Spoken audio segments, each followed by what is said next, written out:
नमस्कार दोस्तों, आप सभी का मेरे YouTube चैनल में स्वागत है। आज की वीडियो पूरी देखिए, बीच में छोड़ के बिल्कुल नहीं जाइएगा, क्योंकि ये मैं सी टेट के पर्यावरण का जो 15 नंबर का क्वेश्चन आता है, जो क्लास 3, 4 और 5 का होता है, उसी से आता है। मैं उसका एनसीईआरटी से क्वेश्चन के आंसर बना करके एक जगह इकट्ठा करके लाई हूँ। तो आपको 15 में 15 अगर नंबर पूरे पाने हैं तो इसमें वीडियो को पूरा देखिए, बीच में छोड़ के मत जाइएगा। लाइक करिए, शेयर करिए, सब्सक्राइब करिए। और बिना देर किए हम लोग चलते हैं, आज का टॉपिक स्टार्ट करते हैं। इसके पहले भी मैंने आपको एक वीडियो दिया था जिसमें कुछ चीज़ें मैंने बताई थी, जिसमें मैंने आपको असम में कैसे घर बनते हैं, राजस्थान में लोग कैसे रहते हैं, या वहाँ के घर कैसे होते हैं, और मनाली में कैसे होते हैं, एक्सेट्रा बहुत सी चीज़ें बताई थी मैंने। और उसके नेक्स्ट में जो है आपको ये बता रही हूँ, जिसे आप नोट करते जाइए। जम्मू कश्मीर में चाय को कहवा बोलते हैं। इसमें इलायची, बादाम आदि डालते हैं। ये जो जम्मू कश्मीर की जो चाय होती है बहुत ही फेमस होती है, क्योंकि मैंने आपको इसके पहले भी बताया था कि पर्यावरण जो होता है, हर व्यक्ति क्या करता है उसमें पर्यावरण में अपने आप को ढालता है और उसी के अकॉर्डिंग घर बनाता है, अपने रहने की चीज़ें उपलब्ध करता है, खाने पीने की चीज़ों को उपयोग करता है। तो ठंड, आप सभी लोग जानते हैं कि जम्मू कश्मीर में ठंड बहुत ज़्यादा पड़ती है। तो ठंड जब पड़ेगी तो उसके लिए क्या करना होता है, नॉर्मली हम भी जानते हैं कि जब ठंड पड़ती है तो हम लोग क्या करते हैं, अपनी बॉडी को गर्म करने के लिए गर्म कपड़े पहनते हैं और एनर्जी अंदर से मिले, इसलिए हम लोग गर्म चीज़ें खाते हैं। जैसे हम लोग इलायची हुआ, काली मिर्च हुई, दालचीनी हुआ, ये सब बहुत गर्मी देते हैं। सौंठ हुआ, तो ये सब चीज़ें जो तो गर्मी देती है, उससे इसलिए हम लोग क्या करते हैं, इसका यूज़ करते हैं। तो इसी तरह जम्मू कश्मीर में तो आप सबको पता है कि पूरी इंडिया में सबसे ज़्यादा ठंड आपको जम्मू कश्मीर में मिलती है। तो वहाँ पे जो है ठंड की वजह से लोग क्या करते हैं, वहाँ चाय जो होते हैं वो बहुत स्पेशल सी बनाते हैं, जिसका नाम क्या है, वो कहवा है। और उसमें क्या लोग मिलाते हैं, इलायची मिलाते हैं, बादाम मिलाते हैं, इत्यादि मिलाते हैं। मतलब और भी चीज़ें उसमें मिला करके उसको स्पेशल चाय बनाई जाती है, जिससे उनको एनर्जी मिल सके। ये बार बार क्वेश्चन पूछा गया है कि जम्मू कश्मीर में जो चाय बनती है उसको क्या बोलते हैं। तो लोग सोचेंगे चाय बनती है उसका भी नाम होता है क्या? जी हाँ, होता है, बिल्कुल होता है। और इसीलिए तो ये क्वेश्चन पूछा जाता है कि उस चाय का नाम है क्या। मेरे इस वीडियो को पूरा देखिएगा, बीच में छोड़ के नहीं जाइएगा। और आपसे कह रही हूँ कि आप कमेंट करिए, कहीं कोई डाउट हो, कोई सुझाव हो तो प्लीज़ प्लीज़ मुझे कमेंट ज़रूर करिए। मैं उसका इंतज़ार करूँगी और उसका रिप्लाई भी करूँगी। और लाइक ज़रूर करिए। नेक्स्ट बढ़ते हैं। वल्लम। वल्लम लकड़ी से बनी छोटी नाव को कहते हैं, यह केरल में चलती है। ये भी क्वेश्चन बहुत बार आया है, तो आप इससे भी याद रखिए कि जो नाव होती है उसको केरल में क्या कहते हैं, उसको वल्लम बोलते हैं। और वो किस चीज़ की बनी होती है? लकड़ी से बनी होती है। तो आगे बढ़ते हैं, हम लोग हाथी के बारे में पढ़ते हैं। एक बड़ा हाथी एक दिन में 100 केजी से ज़्यादा पत्ते और झाड़ियाँ खा लेता है। हाथी जो होता है बहुत कम आराम करता है और यह दिन में 2 से 4 घंटे ही सोता है। देखिए, हाथी से रिलेटेड क्वेश्चन बार बार पूछे जाते हैं। आप क्वेश्चन पेपर उठा के देखिएगा, उसमें बार बार पूछा गया है। तो ये बार बार ये भी पूछा जाता है कि जो हाथी होता है वो सामान्यतः एक दिन में कितने केजी वो झाड़ियाँ या पत्ते वगैरह कितने खा जाता है। तो वो 100 केजी खाता है और बहुत ही कम आराम करता है, 2 से 4 घंटे ही सोता है। और दोनों ही इम्पॉर्टेंट है, और दोनों ही आप इसको नोट भी कर लीजिए।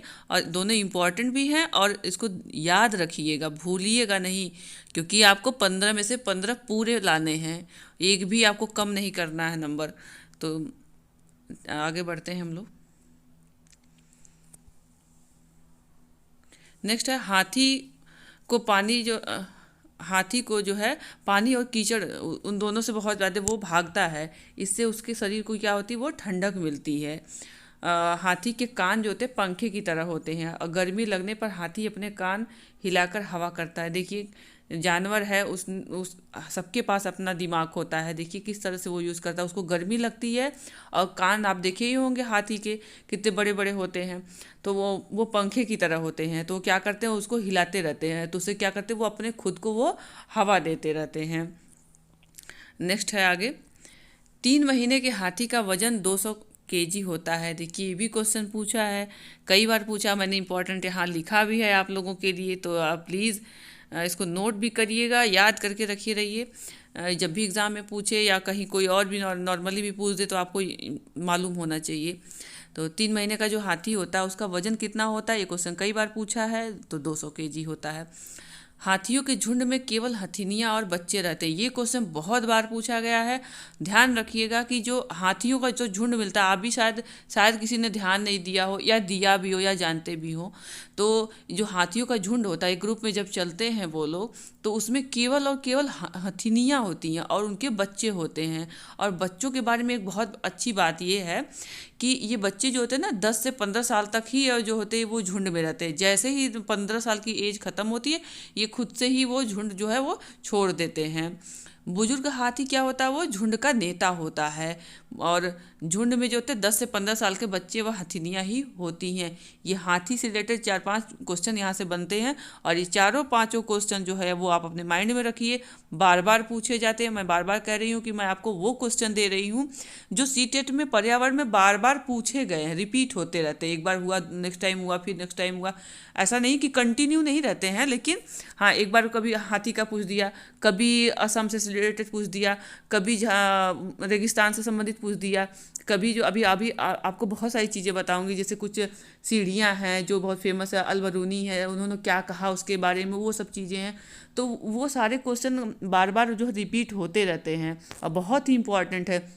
मैं सब पूरा एक निचोड़ लेकर के इसका एक वीडियो बनाई हूँ जो आपको मैं आप तक पहुँचा रही हूँ। देखिए मैं बहुत मेहनत करती हूँ और मेहनत करके आप तक बहुत ही आसानी से चीज़ों को उपलब्ध कराती हूँ। तो प्लीज़ आपका भी कुछ कर्तव्य बनता है कि आप लाइक करिए, कमेंट करिए, सब्सक्राइब करिए। सब्सक्राइब ज़रूर करिएगा, बेल आइकन को क्लिक करिए, क्योंकि अगर आप सब्सक्राइब नहीं करेंगे तो मेरा नोटिफिकेशन आप तक नहीं जाएगा, तो आपको आगे की वीडियो नहीं मिल पाएंगी। तो मेरा पूरा वीडियो और पूरा अपना नोट्स पढ़ने के लिए, नोट्स बनाने के लिए, तो प्लीज़ मेरे वीडियो को पूरा देखिए, बीच में छोड़ के मत जाइएगा। और आपको कुछ ना कुछ ज्ञान ज़रूर मिलेगा, क्योंकि ज्ञान वाली चीज़ों को कभी छोड़ना नहीं चाहिए। जहाँ से जैसे भी जो भी ज्ञान दे उसको ज्ञान को ले लेना चाहिए। तो नेक्स्ट आगे की तरफ बढ़ते हैं हम लोग।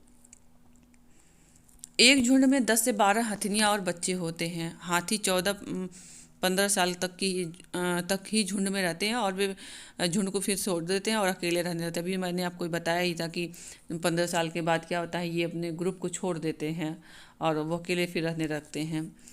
तो नेक्स्ट आगे बढ़ते हैं हम लोग। खेजड़ी का पेड़, जो खेजड़ी का पेड़ होता है ये ज़्यादातर कहाँ पाया जाता है, ये राजस्थान में जोधपुर के खेजड़ी गांव में मिलते हैं। ये क्वेश्चन बहुत बार पूछा गया है, इसको याद रखिएगा। और देखिए मैंने ये यहाँ पे ट्रिक भी लिखा हुआ है कि जैसे बरसात से बचने के लिए लोग क्या करते हैं, ऊंचे मकान बनाते हैं।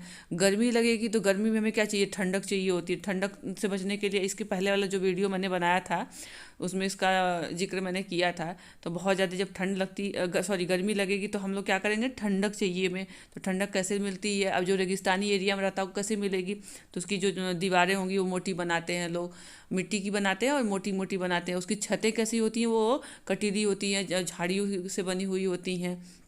तो अब मिट्टी से याद रखेंगे, थोड़ा भी याद रखेंगे तो भी आपका वो चला जाएगा, आपका क्वेश्चन जो होता है वो राइट हो जाएगा।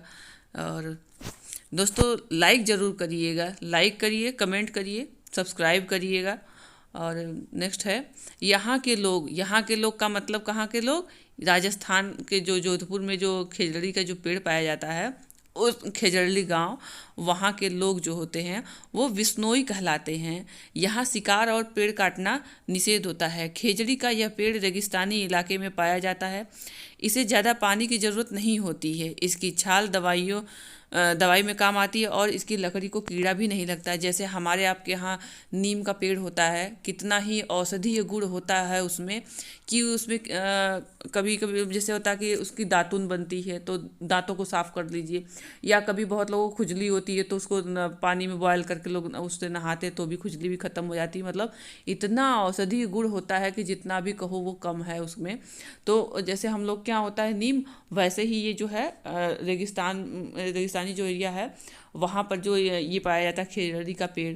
जो खेजड़ी का यह पेड़ होता है इसको बहुत ज़्यादा पानी की ज़रूरत नहीं होती है।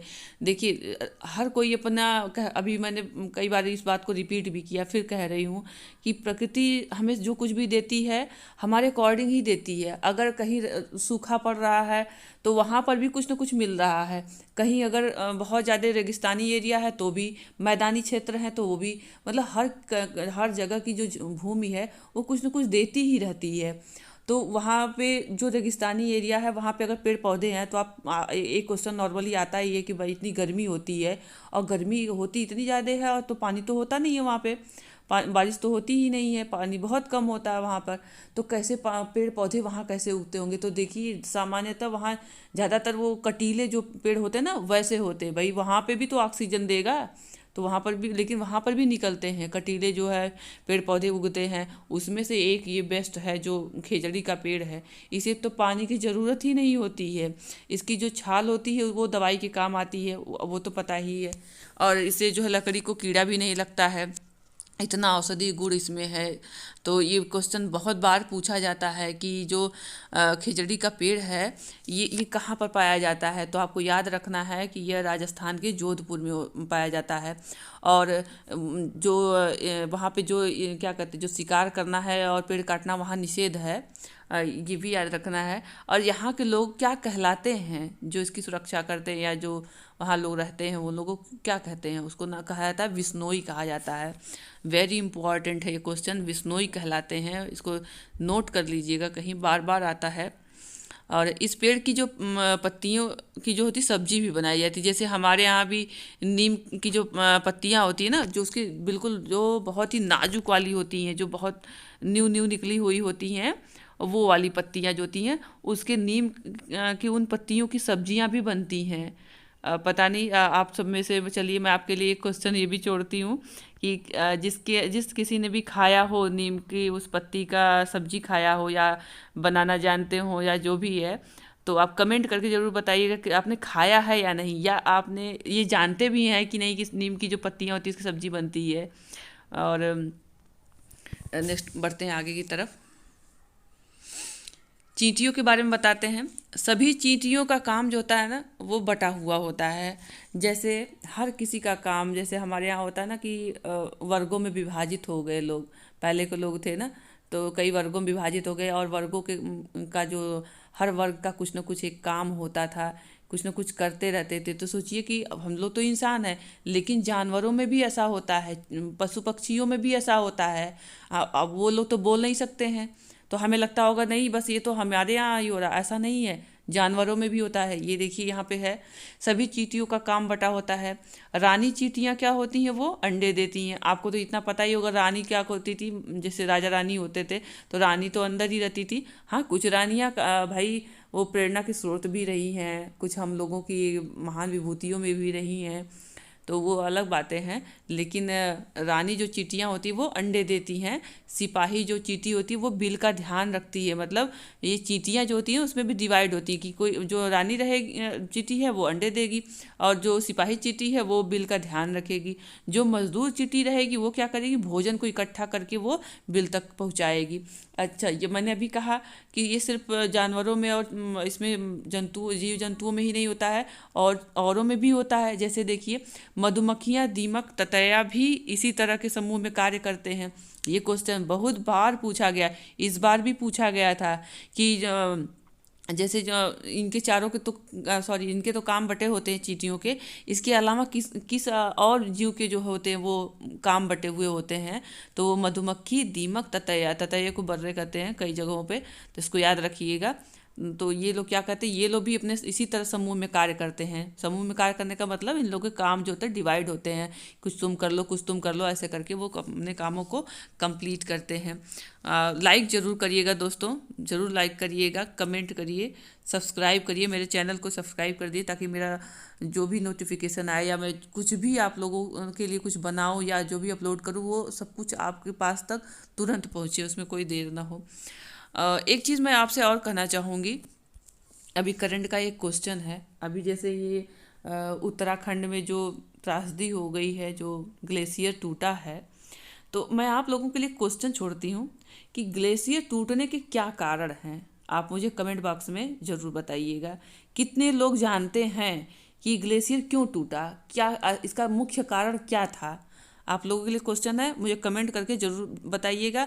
उसको देख करके आगे मत बढ़ जाइएगा कि नहीं ये मुझे नहीं आ रहा है, नहीं आ रहा किसी और से पूछिए, कोई न कोई तो जानता ही होगा, तो आप उसको इकट्ठा कीजिए उस जानकारी को और कमेंट में आप ज़रूर मुझे बताइएगा। नेक्स्ट बढ़ते हैं आगे क्वेश्चन की तरफ। अक्टूबर से लेकर दिसंबर तक का समय मधुमक्खियों के अंडे देने का होता है, अतः यह समय मधुमक्खियों के पालन का उचित समय है। ये बहुत ही कई बार क्वेश्चन पूछा गया है कि जो मधुमक्खियाँ होती हैं इनके अंडे देने का जो टाइमिंग होता है वो कब से कब तक होता है। तो आपको याद रखना है कि अक्टूबर से लेकर दिसंबर तक, या जो मधुमक्खियों के पालन का जो काम करते हैं उन्हें तो और भी याद रखना है, उन्हें तो पता ही होगा, पालन करते होंगे तो उन्हें खुद ही पता होगा। लेकिन जो मधुमक्खी का पालन करना चाहते हैं तो उसको भी पता हो ये क्वेश्चन का आंसर कि अक्टूबर से जो है वो दिसंबर तक का समय बहुत ही बेस्ट होता है मधुमक्खियों के पालन के लिए। तो ये मेरा जो क्वेश्चन है इसको याद करके रखे रहिए। इस वीडियो में दोस्तों बस इतना ही, और नेक्स्ट वाले वीडियो को बिल्कुल मिस मत करिएगा, क्योंकि मैं नेक्स्ट वीडियो में इसके आगे की चीज़ें और मैं बताऊंगी जो उसमें रहेंगी। आप अपना एक नोट्स बनाइए, पढ़ाई करिए, एक सीक्वेंस में पढ़ाई करते रहिए, तो आपको कभी कोई चीज़ बर्डन नहीं लगेगा। तो प्लीज़ आप लाइक करिए, शेयर करिए, सब्सक्राइब करिए, कमेंट ज़रूर करिएगा। कमेंट से मुझे प्रेरणा मिलती है, मुझे ये भी एहसास होगा कि मैंने जो चीज़ें बनाई क्या वो सार्थक गई कि नहीं गई, या फिर बस यूं ही आप लोगों ने क्लिक किया और उसको फिर हटा दिया चले गए। नहीं, बहुत कुछ देखने को है। लेकिन अगर आप सीटेट की तैयारी कर रहे हैं, पढ़ रहे हैं, तो अगर सीटेट से रिलेटेड मैं चीज़ें आपको ला करके दे रही हूँ, आपको क्या करना, आपको तो बस देखना है, नोट्स बनाना है, याद करके रखना, अच्छे नंबर लाना है। तो आपके लिए ही तो मैं सब कुछ कर रही हूँ। तो प्लीज़ इसको लाइक ज़रूर करिए, कमेंट करिए, शेयर करिए, सब्सक्राइब करिए, दूसरों तक पहुँचाइए ताकि दूसरे लोग भी इसका लाभ ले सकें। और ज्ञान को हमेशा बांटा जाता है, उसको सीमित करके न रखें। जो कुछ भी आप जानते हो या मुझसे भी जानना चाहते हो तो कमेंट में ज़रूर करिएगा, शेयर ज़रूर करिएगा। तो आज के लिए मेरी वीडियो को देखने के लिए थैंक यू सो मच।